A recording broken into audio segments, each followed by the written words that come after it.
Toyotas cost less. Welcome back. I tell you what, Mr. Weatherly, I'm doing some Christmas shopping while I'm sitting here. How about you? That's good. Yes. A lot of good things to see. Yes, and a lot of great talent. It's getting better all by the moment. Mr. Roy Weatherly joining us now, principal of Murray Middle School. Mr. Weatherly is a very important individual in the lives of many young students. And I mean that sincerely.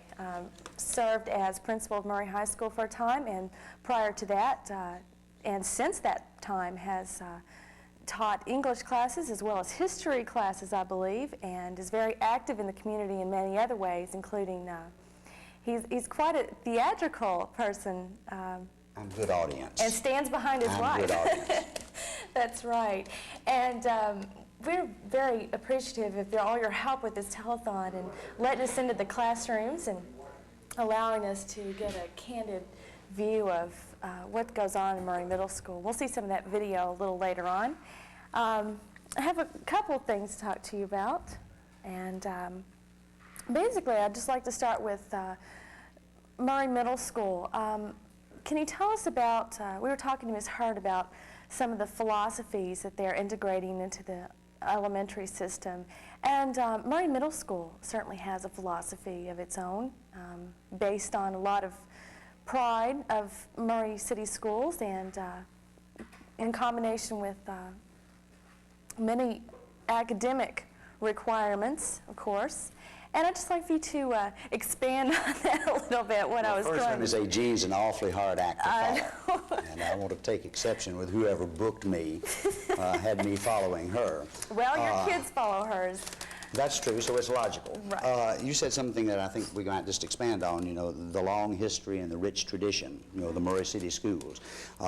We have a philosophy. I was reviewing it just the other day. It's very well written. I'd be happy to read it with all the resonance I have, but I think perhaps I could just say it more plainly that what we're trying to do is work cooperatively with the parent and the child to bring about the maximum learning situation that we can.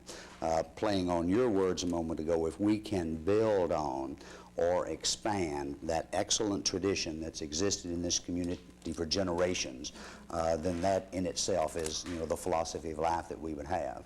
What we try to do is bring about a flexible scheduling situation and maximize the learning exposures for the student. In the high school, they will spend an awful lot of time concentrating on specific academic areas. There is a specific curricular sequence that they observe. And what we need to do is give them a broad base and a good foundation for that. Right. Gene sends us good students from the elementary school, and I hope we pass them on to Mr. Wells at the high school. We really don't want to take any credit for that. It really belongs to the family and to the community. I think the Murray City Schools mirror this community, right. And that's what we're trying to do. Support from the parents is such an enormous contribution to a child's well-being, academically and otherwise, of course. And we see a lot of support in the Murray school systems, don't you think? Yes, it's very, very visible at the elementary school.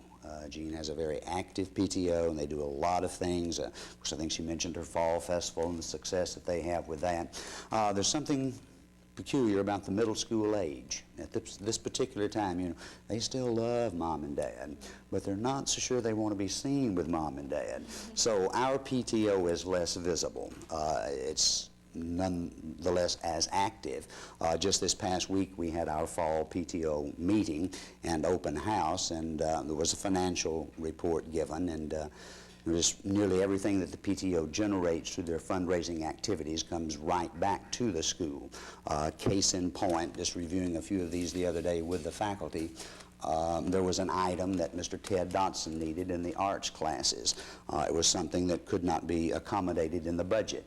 But being that he serves the entire population, you know, grades 5 through 8, this was seen as an appropriate expenditure on the part of the PTO. So he has a very fancy and relatively expensive piece of equipment that will help him embellish his art. Right. Not to say that he can't do things without that. I remember last year seeing the kids out raking leaves, and I wasn't certain what was happening there. He asked that I go to the 3rd floor and peek out the window. And when I did that, you know, I saw that the leaves were being raked in an art form. So whether it's an expensive thing that we couldn't do otherwise, or whether it's just, you know, creativity on the part of the teacher.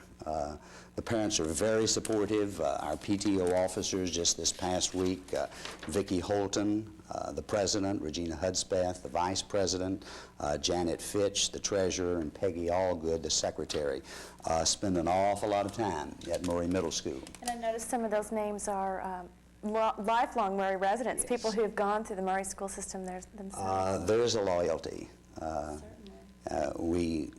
We take pride in that, but at the same time, we want everyone to know those doors are open. We had a meeting about a week or 10 days ago concerning the new Kentucky Education Reform Act, specifically the school-based management aspect of that. And I would think that maybe a third of our presence there that evening were people new to the community. And I was very excited to see that. The KERA program is exciting in itself, and we'll talk a little bit more about that when we come back in just a minute. Stay with us.